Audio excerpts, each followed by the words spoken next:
Aquí, Radio Agencia de Noticias Caliyuga, emitiendo su audición número 36, correspondiente al día 30 de mayo de 2013. Quien les habla, Marcos Guío, siempre acompañado por el amigo Madí, teniendo un programa, esta vez con características similares al anterior, similares no en cuanto a los contenidos que trataremos, sino en cuanto al orden que desarrollaremos, debido a que nuestros oyentes, varios de nuestros oyentes, han manifestado un interés especial con respecto a la temática doctrinaria que nosotros desarrollamos la vez pasada cuando hablamos del tema del gibelinismo, ya que varios nos decían, dice, bueno, pero al fin y al cabo, ¿qué es el pensamiento eboliano? O sea, tanto hablar de guerra de civilizaciones, pero ¿qué es lo que hay detrás de los principios, las ideas? ¿Qué es el pensamiento tradicional alternativo? ¿Qué es ser eboliano en los días actuales?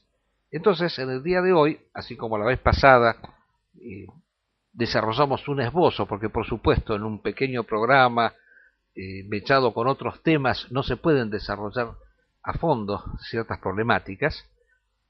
La vez pasada hablamos que decíamos del gibelinismo y su diferencia con el welfismo. Esta vez trataremos un tema esencial y fundamental, que es el relativo a la preexistencia, a la doctrina de la preexistencia, para contrastarlo con dos posiciones distintas, específicamente con la concepción del reencarnacionismo. O sea, muchas veces cuando se piensa que una persona sostiene una postura metafísica, esotérica, inmediatamente se dice, creen en la reencarnación.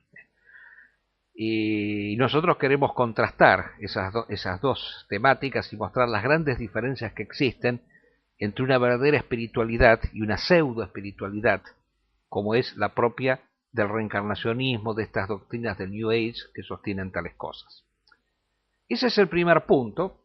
El segundo es siempre acudir a nuestro inapreciable colaborador de San Carlos de Bariloche, el amigo Julián Ramírez, que nos ha escrito un texto muy interesante, como todos los que él los escribe, pero esta vez referido a un acontecimiento en particular, y el texto se titula Homenaje a Madina Alieva. Desde ya nadie sabe quién es Madina Alieva, pero yo les anticipo que Madina Alieva fue una mujer kamikaze, una viuda negra de las que se suele hablar muchas veces en razón de que en el Cáucaso, en esa tremenda guerra que ha habido en Chechenia, pero también en otras repúblicas como Daguestán, Ingusetia, Osetia, etc., ha habido realmente grandes matanzas de hombres y por lo tanto varios mujahidines que lucharon ahí en contra de la ocupación rusa y muchas mujeres que quedaron viudas porque sus esposos murieron combatiendo.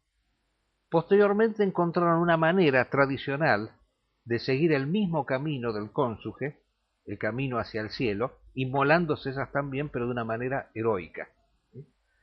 Entonces, esta es una persona que hace poco realizó una gran acción en contra de un regimiento y Ramírez quiere reivindicar esa acción. Bueno, y el último punto, esta vez vamos a tratar, Madí, si me ayuda un poco, a ver si logramos hablar un poco de la problemática internacional, con un poco de mayor amplitud, porque hay dos acontecimientos importantes que nosotros queremos señalar.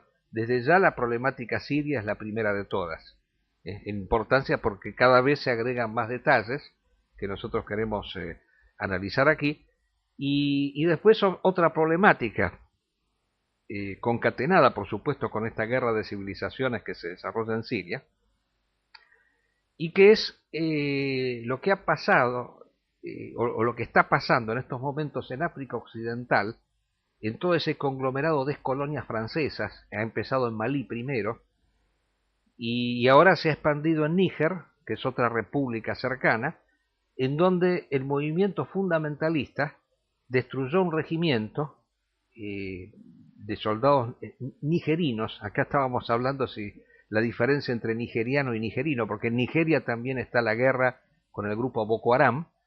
O sea, acá destruyeron un regimiento entero de soldados nigerinos y lo más importante, una mina de uranio explotada por Francia. Al parecer, según dicen ciertas lenguas, de así sacaban el uranio para producir las bombas de uranio empobrecido que sirven para exterminar poblaciones enteras.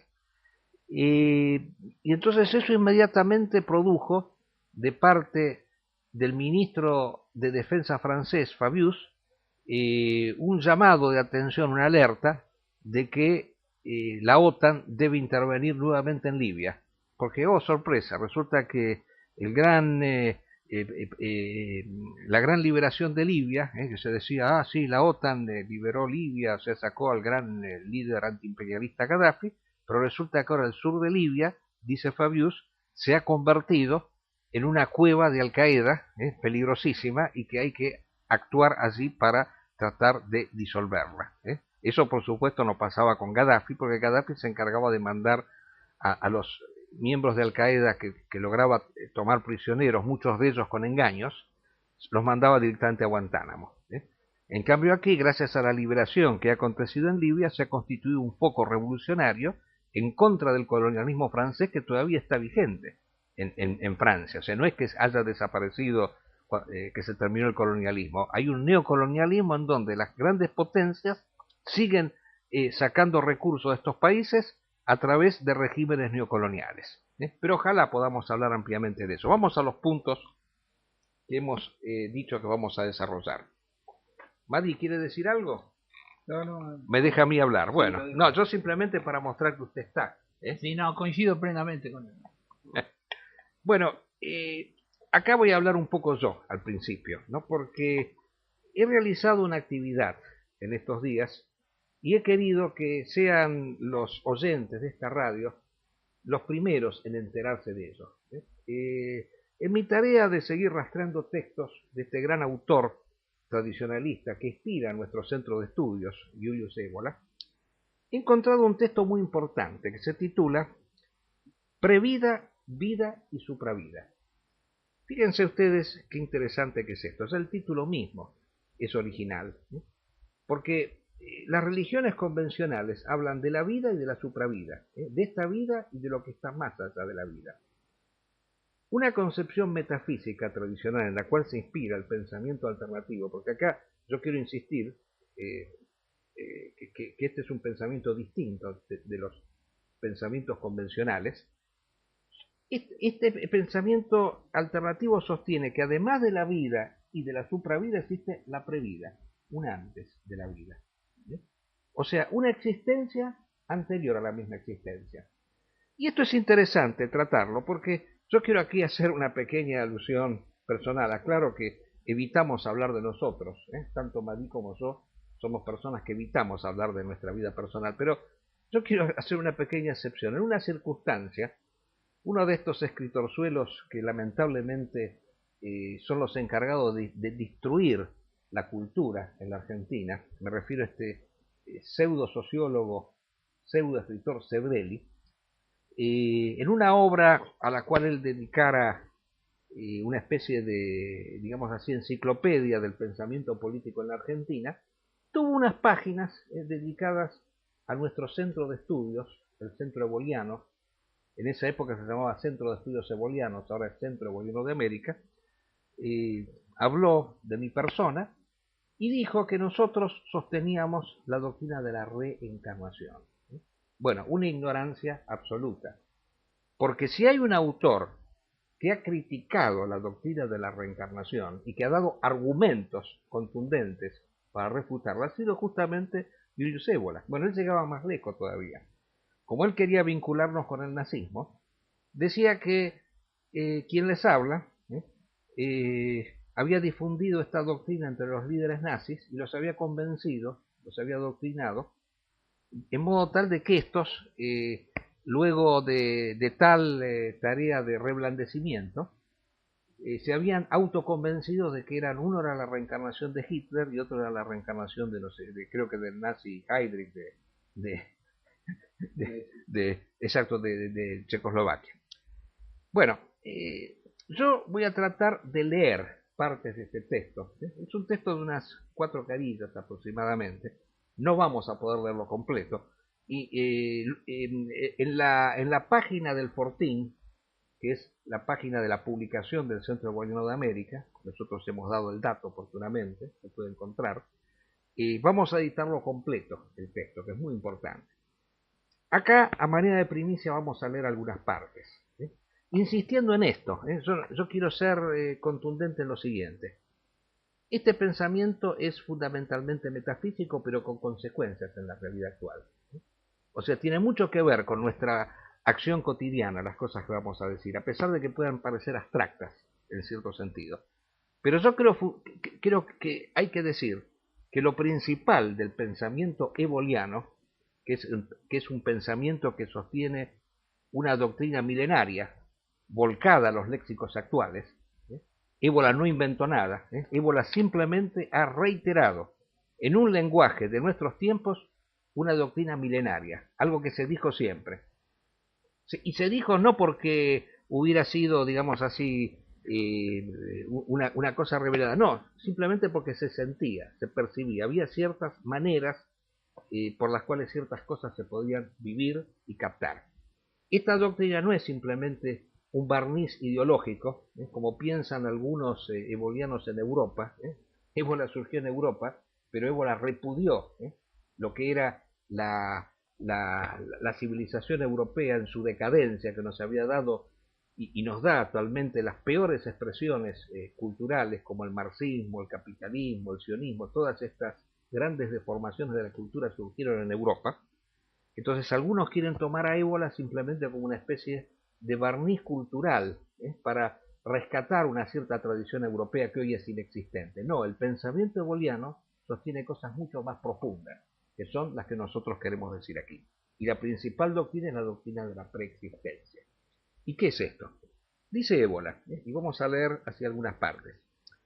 La vida de nuestro ser más profundo tuvo comienzo en la condición actual terrestre de hombre, o bien ha preexistido a tal condición.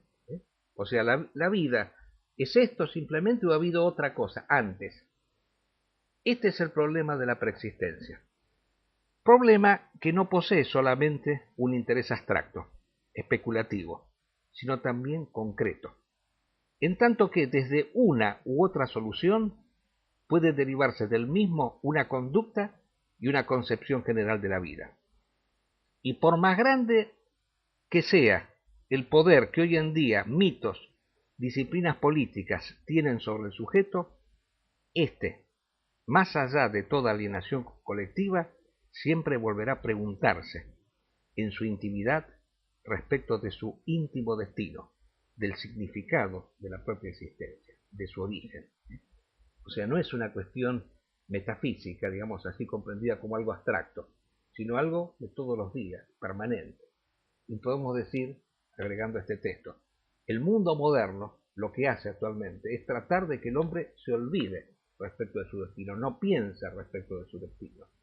O sea, se genera como un estado de narcosis con respecto a esta pregunta esencial de por qué estoy aquí, para qué estoy aquí. El problema de la preexistencia, seguimos con el texto de Ébola, es importante, por lo demás, en el campo social e incluso político, en la medida que este campo sea considerado desde un punto de vista tradicional. Se sabe a tal respecto que el punto de vista tradicional es el que corresponde a un ordenamiento de los hombres conforme a su naturaleza propia, a una fidelidad no sólo a su propia esencia, sino también a la propia casta o clase y a las funciones que a las mismas corresponden. El orden tradicional, el del romano cuique, a cada uno lo suyo, de la helénica justicia, del dharma de las antiguas jerarquías indogermánicas, de la fides medieval, se concentra totalmente en la idea de la naturaleza propia. Ahora bien,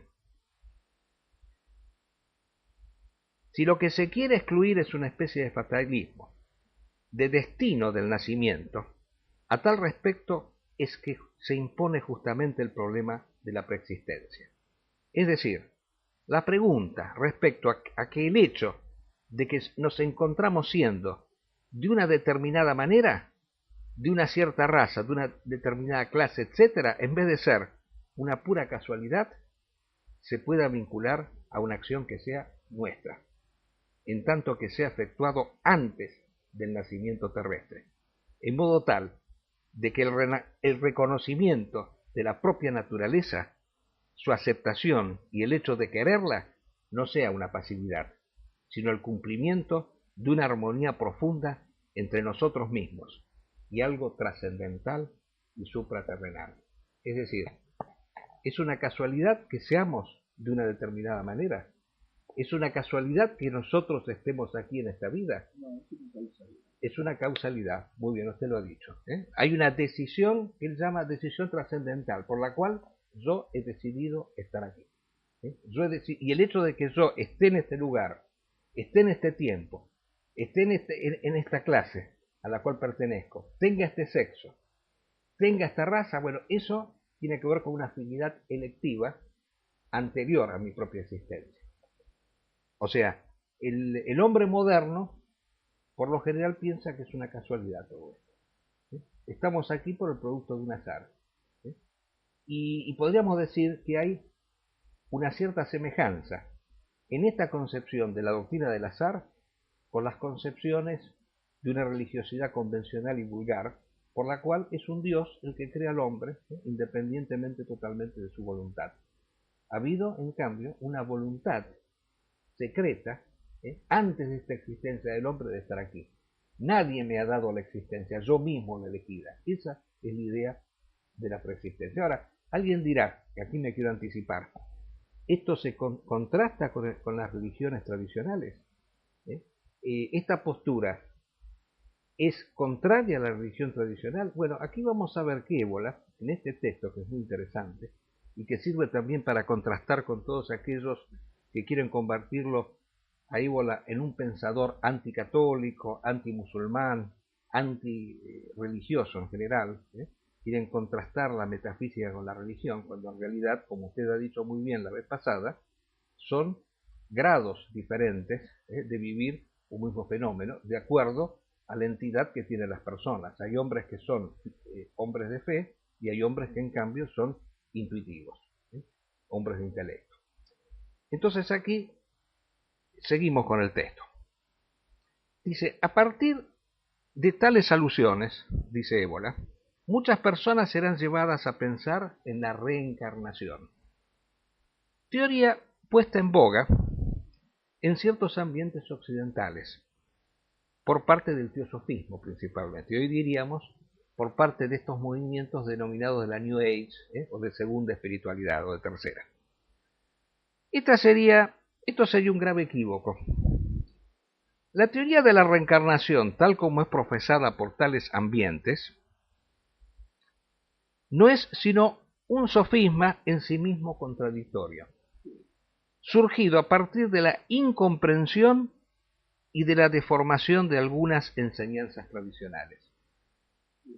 La teoría de la preexistencia, en cambio, es muy diferente de la doctrina de la reencarnación. Para precisar tal cosa, es indispensable poner bien en claro a cuál parte de nosotros debe ser referida la eventual preexistencia. Entonces aquí vamos a ver enseguida que si nosotros somos capaces de diferenciar en el seno del sujeto dimensiones distintas, nos vamos a dar cuenta lo absurdo que es la doctrina de la reencarnación. Es evidente, dice acá Ébola, que si nosotros hablamos del alma individual, tal como la experimenta cada uno de manera concreta, y así como se encuentra determinada por su inescindible conexión con un determinado organismo corporal, para un tal principio no es lícito formularse problemas de tal tipo. Para una tal alma, sería verdadera en vez la doctrina católica, la cual, como es sabido, sostiene que el alma nace a la vida en su cuerpo y no le preexiste. Esto en verdad corresponde, dice Ébola, a un sano punto de vista realista, puesto que demasiadas circunstancias nos convencen de que sólo en correlación con su cuerpo y con la unidad psicoorgánica condicionada por éste, el individuo común se siente a sí mismo. En modo tal que basta tan solo una interrupción aún parcial de aquella correlación, por ejemplo, tal como se realiza en el sueño, para que se descienda en la inconsciencia. O sea que está tan ligada el alma al cuerpo que basta que haya una pequeña interrupción en esta unidad psicoorgánica a través del sueño para que el alma caiga así en un estado de inconsciencia, entonces se interrumpa esta unidad. Este yo es como si desapareciera en un determinado momento, el yo consciente, con el sueño. Es así entonces que la teoría de la reencarnación, en la medida en que se sostenga que el mismo individuo puede haber preexistido en otras vidas y podrá todavía volver a aparecer en cuerpos diferentes, es, tal como dijéramos, absurda. En diferentes cuerpos no pueden existir sino diferentes individualidades, sin una continuidad real, sino aquella, por decirlo así, de una misma materia informe, que en diferentes fusiones da lugar a estatuas absolutamente diferentes y distintas. O sea, el yo psicológico solamente es yo de un determinado cuerpo. Cuando se produce la muerte, la disolución de un sujeto, el yo desaparece propiamente. Es como, digamos así, la conciencia es como una especie de recipiente que engloba todas las vivencias psíquicas que el sujeto ha tenido, y cuando se produce la muerte, que es la separación entre lo psíquico y lo físico, también el yo disuelve todas esas vivencias. Dice, agrega Ébola, y vamos a interrumpirlo dentro de un rato para no que todo el programa no verse sobre esto, pero sacando algunas conclusiones. Dice, el defecto que sin embargo presenta la doctrina católica consiste en confundir esta alma puramente individual, respecto de la cual resultaría muy difícil concebir cualquier tipo de supervivencia, con el alma inmortal indestructible. Eso es, sin embargo, un defecto que desaparece en una concepción más profunda y metafísica de la doctrina, al recordar que aquel infierno que sería destinado a las almas no salvadas es el Gehenna, término este que originariamente se aplicaba al lugar en donde las escorias y los residuos de una ciudad eran destruidos, de la misma manera que el infierno clásico, el Hades, era el lugar en donde las almas de los más no subsistían sino en una forma apagada, más semejante a la muerte y al sueño que a la vida, y tanto menos a la supraconciencia olímpica, privilegio de los héroes. Bueno, acá yo quiero hacer una explicitación con respecto a este tema. Dice, la doctrina católica, por eso es interesante ver cómo Ébola no es un pensador anticatólico. O sea que en todo caso, él lo que contrasta es con un catolicismo puramente exotérico y convencional. Él dice, en el catolicismo hay, sin embargo, un trasfondo esotérico que es indispensable leer e interpretar, de la misma manera que puede haberlo en el Islam también, o en el budismo o en cualquier otra religión. Él dice, el catolicismo cuando habla de, digamos así, de inmortalidad del alma, en realidad, desde un punto de vista así convencional, confunde las cosas, porque el alma propiamente muere en el momento que se produce la muerte, se desintegra el yo. Pero sin embargo hay algo que sobrevive, que es propiamente ese elemento esencial, ese espíritu, que está latente en el hombre, y que sin embargo es la tercera parte que puede sobrevivir y que solamente en algunos se desarrolla, porque desarrollar el espíritu es una tarea ejemplar que el hombre realiza. Por eso, clásicamente se consideraba esa diferencia que existía entre los campos elíseos, por ejemplo en la religiosidad griega, y el Hades. Dicen el Hades iban los más, la mayoría, que moría simplemente, se desintegraba. ¿El Hades qué era? Era como la segunda muerte, la muerte psíquica. El sujeto que, digamos así, tenía una especie de, digamos así, recuerdo de lo que le había pasado en la otra existencia, en la vida propiamente, y añoraba esa vitalidad que había perdido.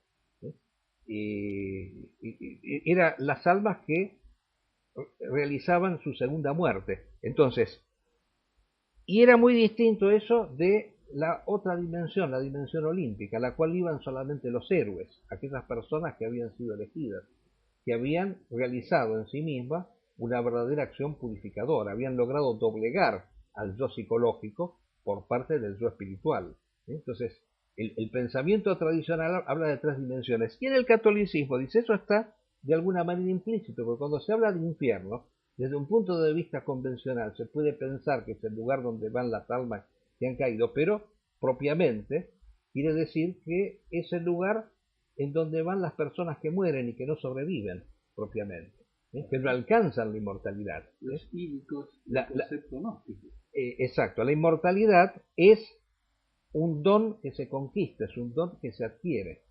O sea, que no todo... Pueden obtener a los psíquicos y la obtienen los neumáticos. Exacto. Es decir, los seres tienen espíritu, alma y cuerpo, o alma y cuerpo, simplemente cuerpo, conciencial. Ese es el principio gnóstico, que se basa en las antiguas enseñanzas herméticas egipcias.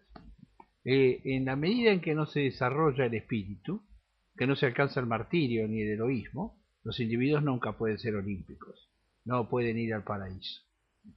No pueden acceder, en el caso islámico se dice que hay individuos que van al paraíso, por ejemplo los devotos, pero los mártires van al trono de Alá, lugar mucho más avanzado porque está Dios presente.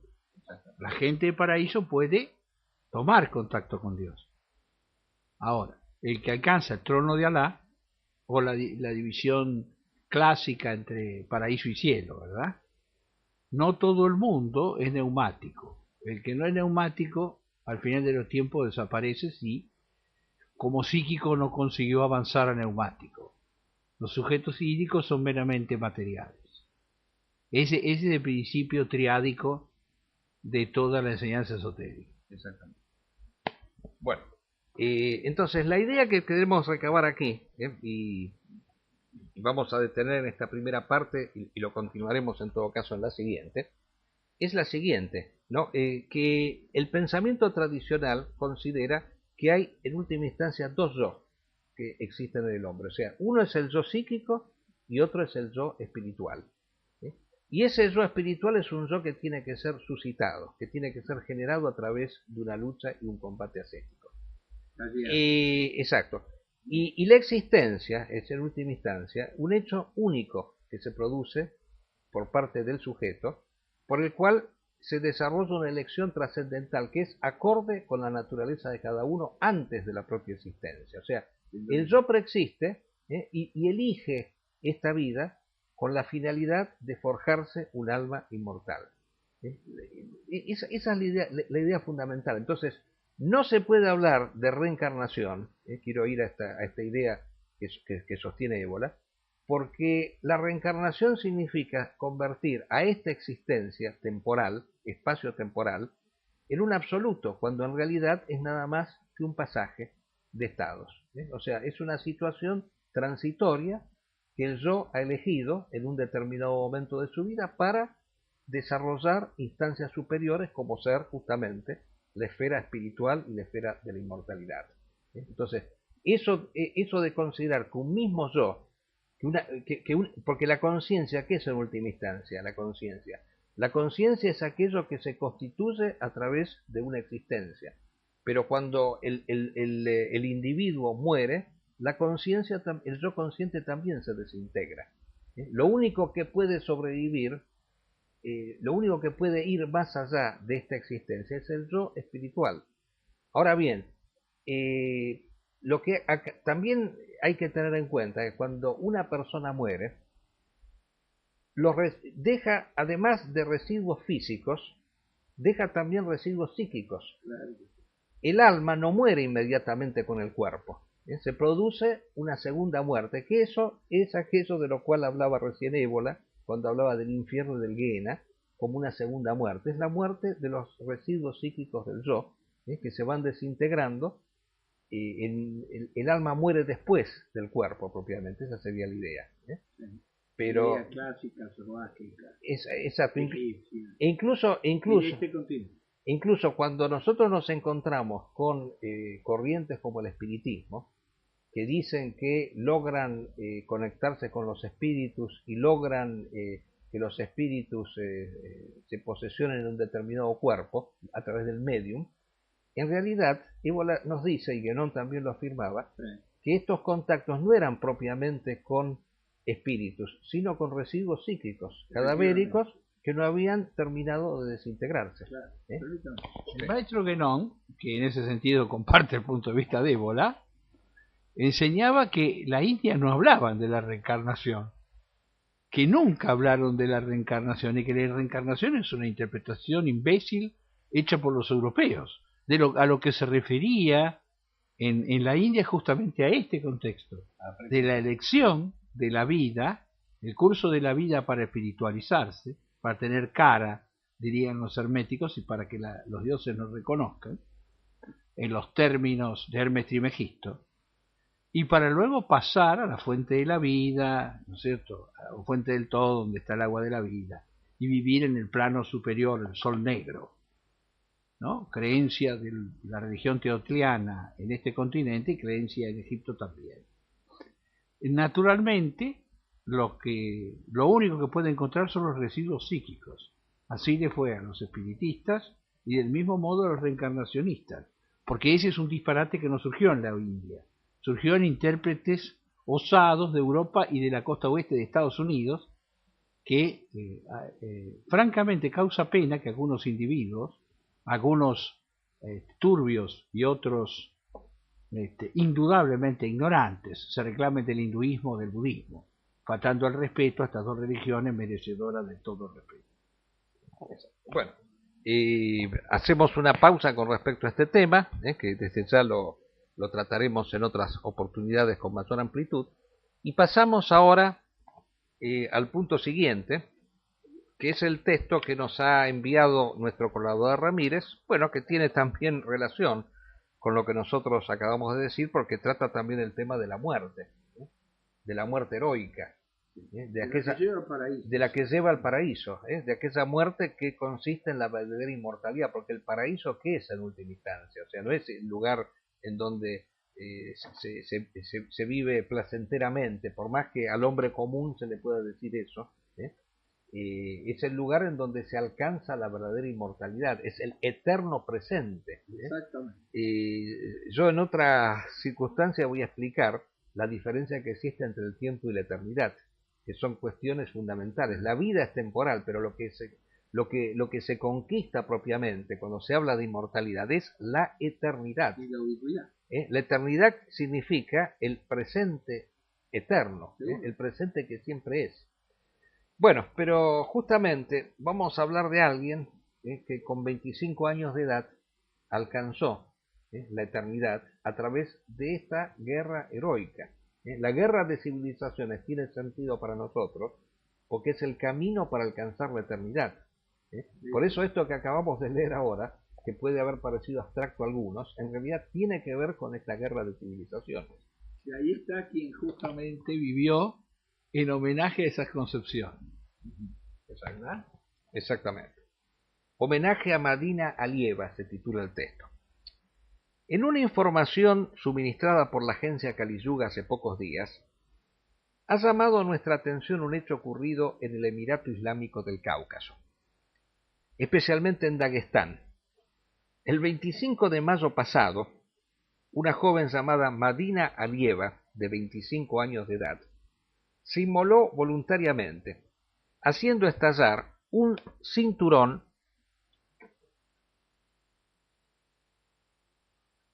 que tenía en torno de su cuerpo, provocando así la muerte de 25 policías servidores de los ocupantes rusos. Bueno, acá yo me detuve porque me llamó la atención esta simultaneidad de números 3 veces 25, ¿no? 25 de mayo, 25 años tenía la joven y 25 fueron los policías que murieron. Y varios heridos graves de la misma calaña. Madina Alieva era viuda de un guerrero mujahidín que había caído en combate martirizado por los rusos. En el mundo tradicional se pueden recabar muchos casos de mujeres que entregaron su vida por una causa superior.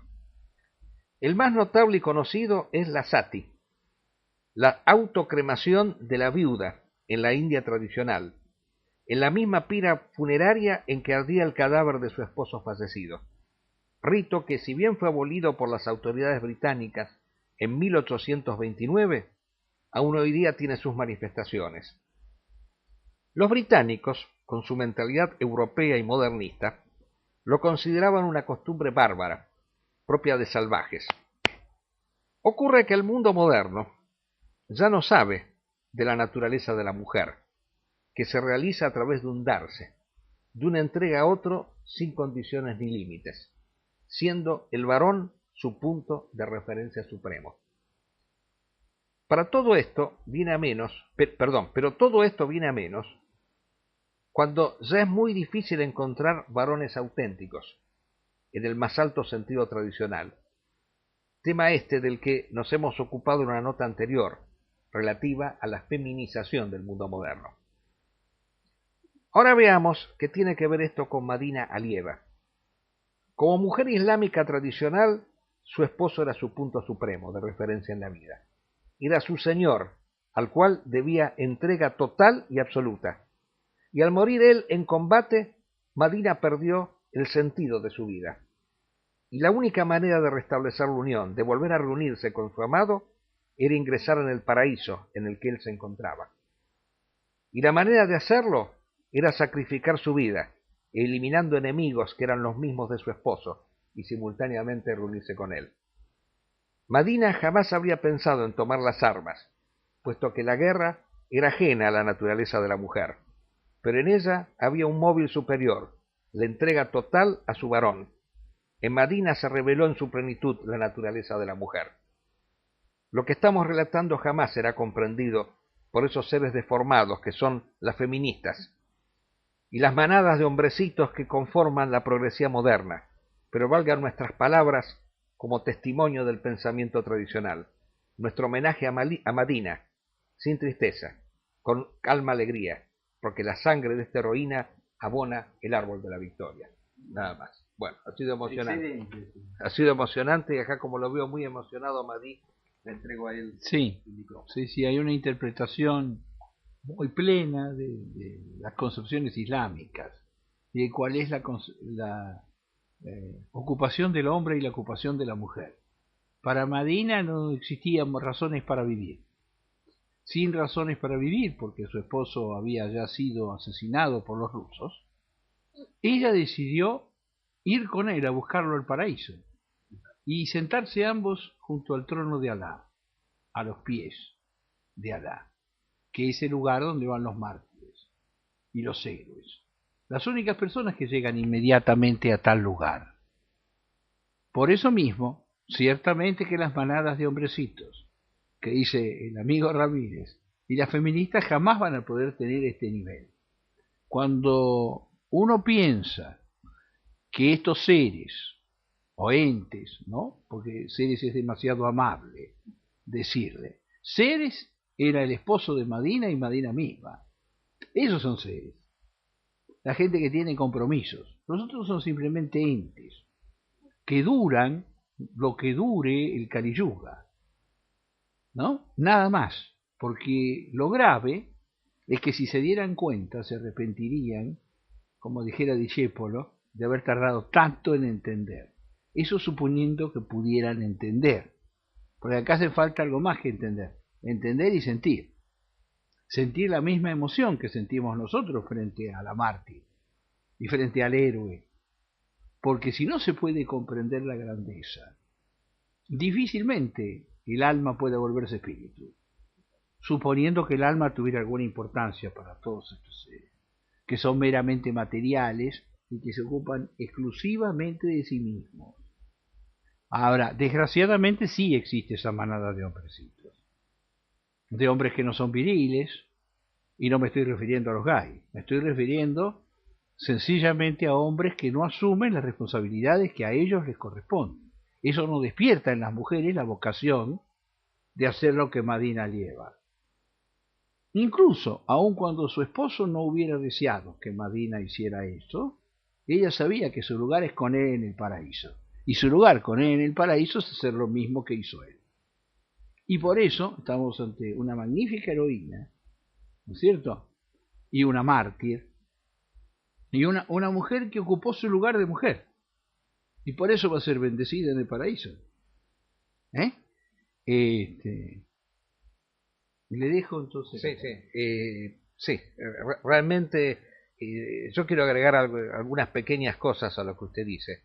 Desde el punto de vista tradicional, era Évola quien decía que hombre y mujer no son simplemente diferencias sexuales, sino que son maneras distintas de vincularse con lo sagrado. O sea, el hombre es el sinónimo del ser, de la autosuficiencia. O sea, el hombre verdadero, no hablamos desde ya de estos seres minúsculos masificados de los cuales, la manada de la cual hablaba Ramírez recién, o sea, el hombre arquetípico, cuya cúspide es el emperador propiamente. El hombre arquetípico es el hombre de la entrega absoluta a la divinidad, sin intercesiones, sin intermediarios. Y la mujer, en esta vida, se vincula a Dios a través del hombre. El hombre es como el intermediario entre Dios y la mujer. Y esta relación de fidelidad y de obediencia se da también dentro de la sociedad.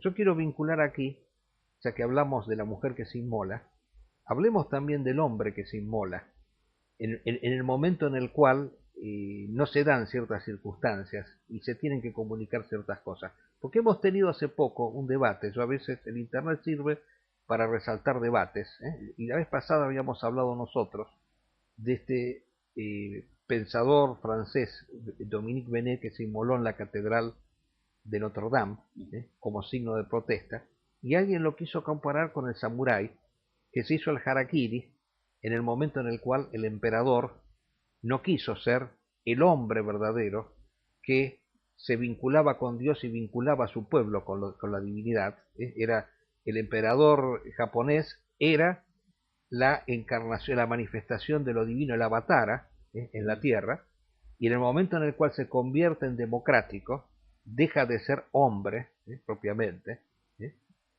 y para convertirse en un ser masificado, en un gobernante democrático más. Entonces el servidor del emperador, que no tenía otra manera de reclamar, porque no le podía decir lo que tenía que hacer, se hace el harakiri como señal de protesta.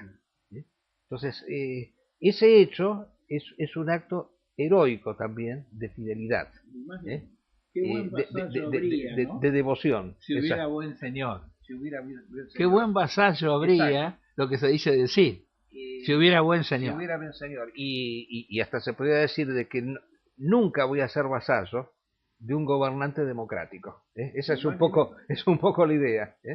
Entonces, quizás esta actitud de Madina, que es el nombre de la joven que ha mencionado aquí, sirva para eso, para que en la mujer, en la medida que se difundan estas actitudes, se pueda volver a despertar su sentido heroico, que, como él bien dice, el feminismo lo ha totalmente aplastado. Y quiero agregar un pequeño detalle más. Mire qué coincidencia. Yo miraba el 25 de mayo, nuestra fecha patria. Fíjese usted que Ramírez ha escrito también un texto muy interesante sobre el 25 de mayo. Lo escribió hace 3 años, en ocasión de que se cumplían los 200 años del 25 de mayo de 1810.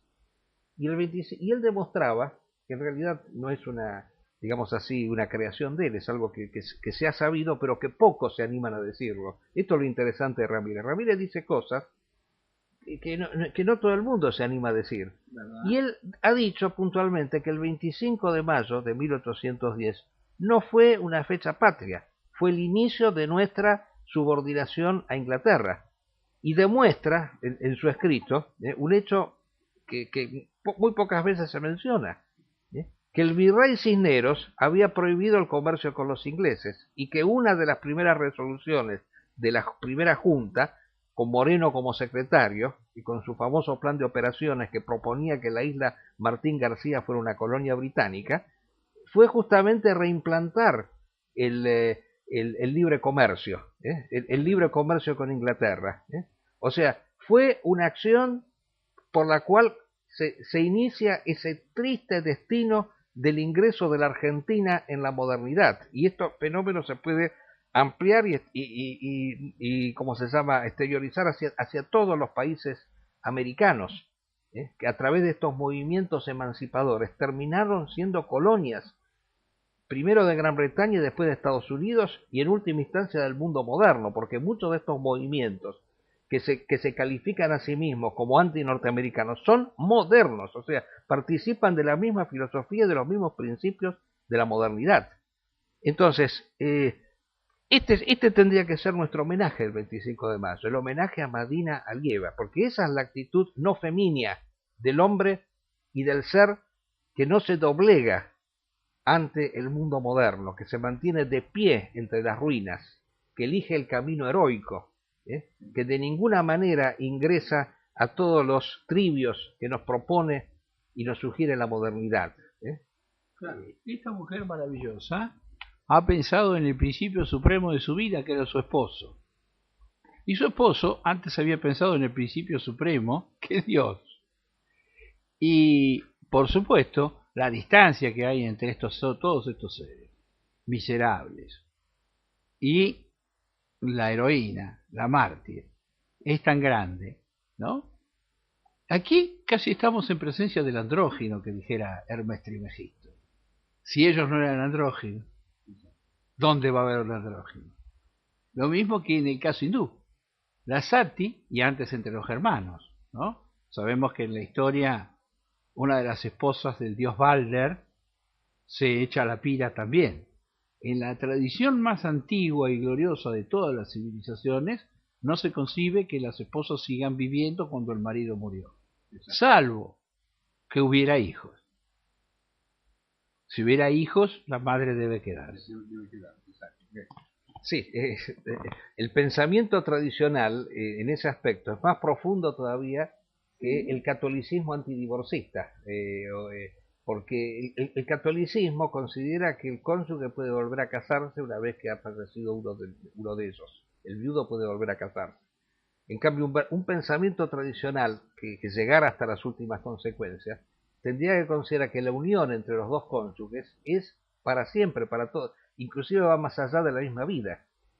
Entonces no se puede concebir que se disuelva simplemente por la muerte de uno. La esposa por eso lo acompañaba en la otra vida, al cónyuge. Bueno, esto es un tema larguísimo que da para muchísimo y bueno, no queremos nuevamente cometer digamos así, el error, ¿no? O por lo menos la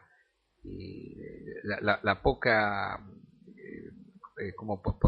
ahora se me escapa el término exacto, pero la propia capacidad de ser capaces de analizar los temas de la guerra de civilizaciones, que es un poco el tema principal de nuestro programa. Algunos van a decir, estas personas que están divagando en cuestiones filosóficas, pero no hablan y no informan sobre los hechos concretos. Bueno, señores, ahora vamos a informar sobre hechos muy concretos que están pasando, que es un poco lo que nosotros en la agencia de noticias Kali Yuga venimos difundiendo, porque damos noticias, insistimos, en nuestro blog, que no se difunden en otras partes, y de paso digamos algo que resulta llamativo, ¿no? Tenemos aproximadamente unos 500 ingresos diarios en el blog de la agencia Kali Yuga. Eso nos ha llamado la atención, y mucha gente que ingresa de países que ni nos imaginábamos. De Francia, hay más ingresos de Francia que de la República Argentina en la agencia Kali Yuga. Y la gran sorpresa de los Estados Unidos, porque suponemos que debe haber una comunidad hispánica muy numerosa en los Estados Unidos que ingresa en la agencia. Bueno, pero ¿cuáles son los dos temas principales que ha habido en esta semana? De Afganistán no vamos a hablar porque ya hemos dicho mucho y sabemos que la victoria está en la puerta. Ha habido unas acciones heroicas muy importantes en estos días. Se atacó una sede del Servicio de Inteligencia de los Estados Unidos, de la CIA, en plena ciudad de Kabul, Se produjeron varias muertes que no se mencionan. Incluso hay una italiana, una mujer italiana que parece que era una de las principales agentes de la CIA, que trabajaba para la CIA, era italiana pero trabajaba para la CIA. Y de hecho no tienen más seguridad. En la provincia de Panjir se ha producido un ataque, era la provincia antitalibán por excelencia. Nunca había habido un movimiento, era la provincia pacífica, atacaron la sede de gobierno en el día de ayer. Así que es permanente y no vamos a insistir mucho en esos detalles, invitamos a que ingresen a la página de la agencia. Pero hay dos hechos que queremos mencionar aquí. Bueno, desde esa Siria, no podemos dejar de hablar de Siria. ¿Y qué novedades ha habido en Siria?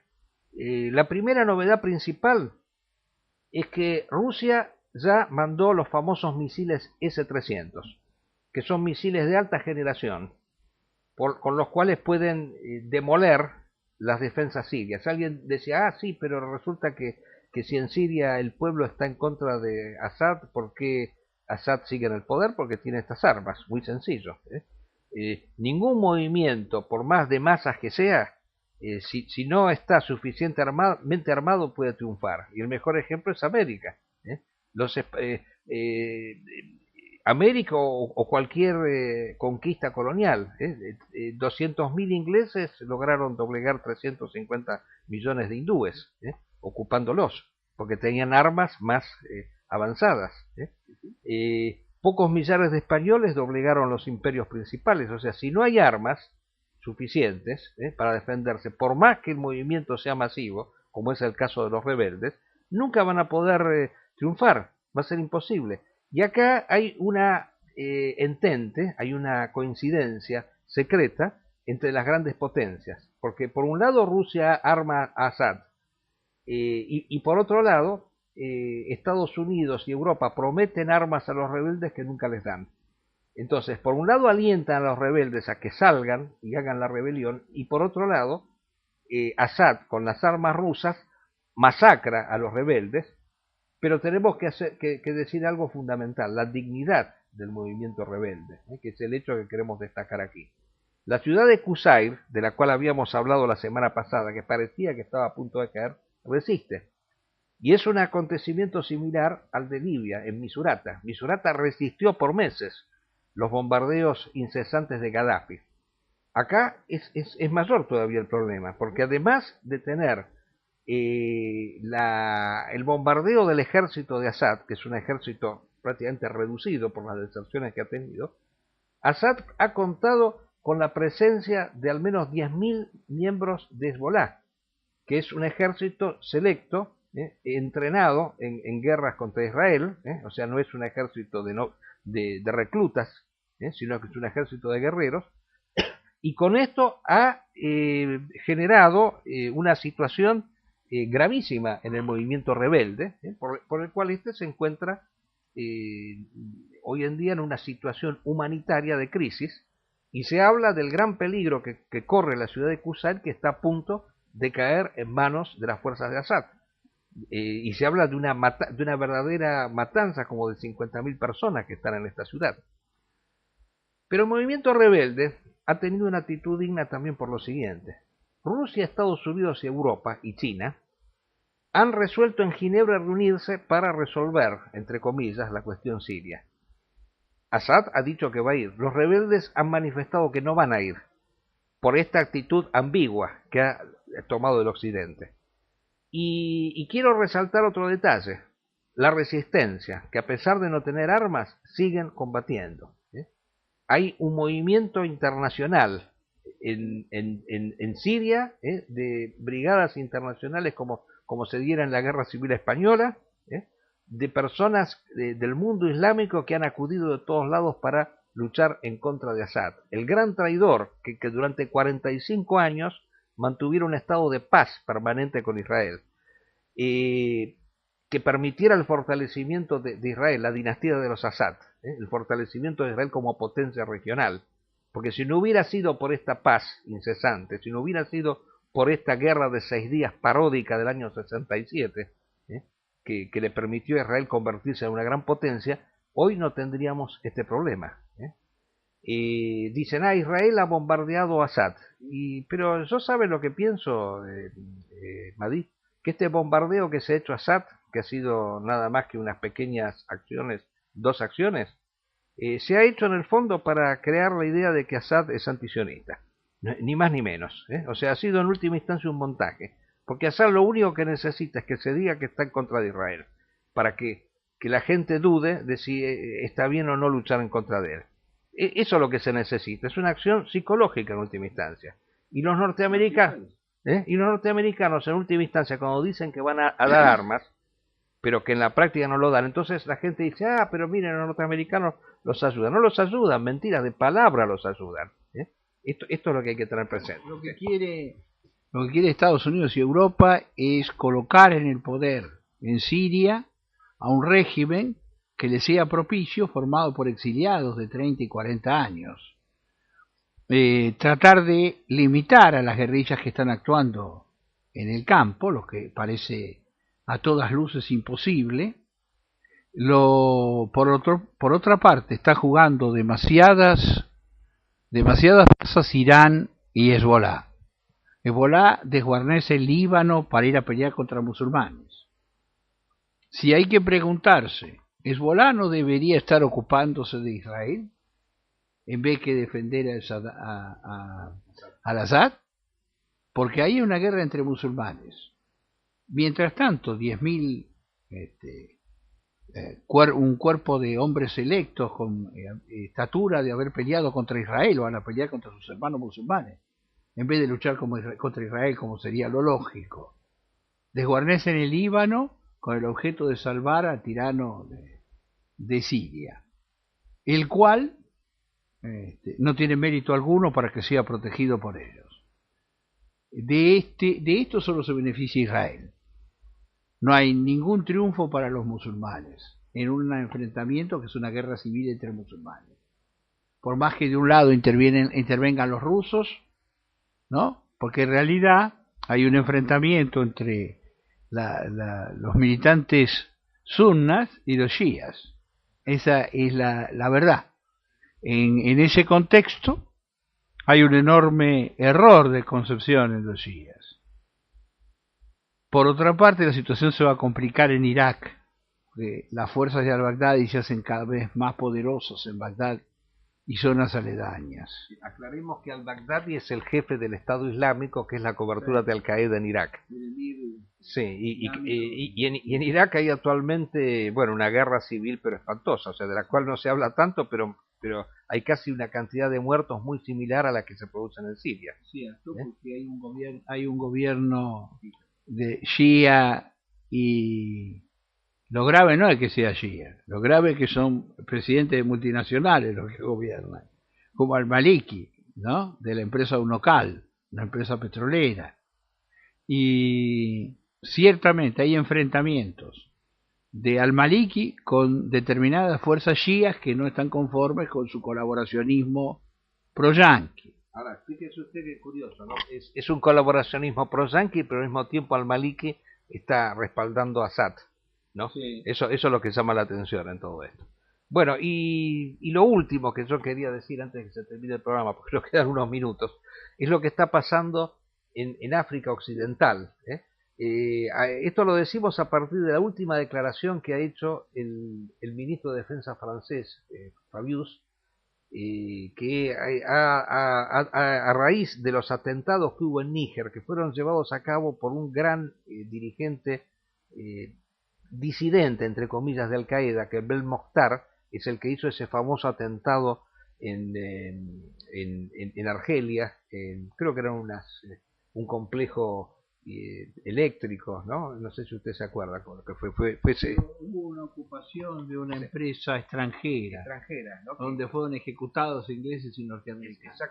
Exactamente. Algún francés. Y algún francés. Y esto lo hizo Bel Mokhtar, que es un veterano dirigente, que lo llaman el señor Marlboro, porque claro, varios imbéciles dicen, sí, era un contrabandista de cigarrillos, pero que bien, de ahí sacaba fondos para hacer la revolución. Sí, como así. Exactamente, exacto, pero todos estos imbéciles que se que se indignan por estas cosas, yo les preguntaría de qué otra forma estas personas pueden sacar los fondos, si no es a través de eso, para hacer la revolución. No hay ningún banquero que los va a subvencionar. Entonces, es bueno que ellos se aprovechen de los vicios que tienen los occidentales para de allí sacar los fondos y financiar la revolución. Decíamos que Belmokhtar, al cual se ha dado muchas veces por muerto, fue el que hizo esta acción en Níger, en donde destruyeron un regimiento entero con unos 40 soldados de Níger, nigerinos, y destruyeron una mina de uranio, que era una fuente indispensable para los franceses, que es lo que produce esta reacción del ministro francés diciendo tenemos que actuar en el sur de Libia, porque parece que desde allí viene la revolución. Entonces esto es interesante para mostrar que en última instancia, en Libia, el occidente salió perjudicado. Eso se lo dijo Netanyahu a Obama, el grave error que cometieron en Libia de haberlo sacado a Gaddafi. Porque al haberlo sacado a Gaddafi, haber ayudado a sacarlo, porque es falso que lo hayan sacado los norteamericanos, lo sacó el pueblo libio en una revolución victoriosa, y el haber ayudado a sacarlo a Gaddafi emparejando la situación, lo que se pretende que hagan ahora en Siria, que les den armas para que puedan emparejar la situación y se puedan defender, esto los terminó perjudicando, porque ahora Libia se ha convertido en una base de operaciones del fundamentalismo para destruir el colonialismo francés. Que como decíamos al comienzo, el colonialismo europeo sigue estando en Europa, a través de regímenes neocoloniales, que son regímenes fantoches que tienen la bandera de la independencia, pero en la práctica subvencionan y favorecen a estas grandes potencias, que son las que siguen con esta opresión. Así que esos han sido los dos grandes acontecimientos de esta semana que hemos querido mencionar. La guerra de civilizaciones sigue adelante, y la guerra heroica, la guerra santa, que nosotros reivindicamos con la finalidad de constituir el yo espiritual, tema primero que tratamos al comienzo, que no es abstracto, sino que tiene que ver con estas cosas bien concretas, sino que simplemente lo que queremos dar es un fundamento doctrinario a todo esto, sigue siempre en pie, y nosotros como guerreros seguimos luchando acá desde este pequeño espacio, de acuerdo a nuestras posibilidades, que es esta radio, la agencia Kali Yuga, que continuará con su próximo programa el jueves siguiente, y nos despedimos de nuestro público hasta el próximo jueves. Nos despedimos del próximo jueves.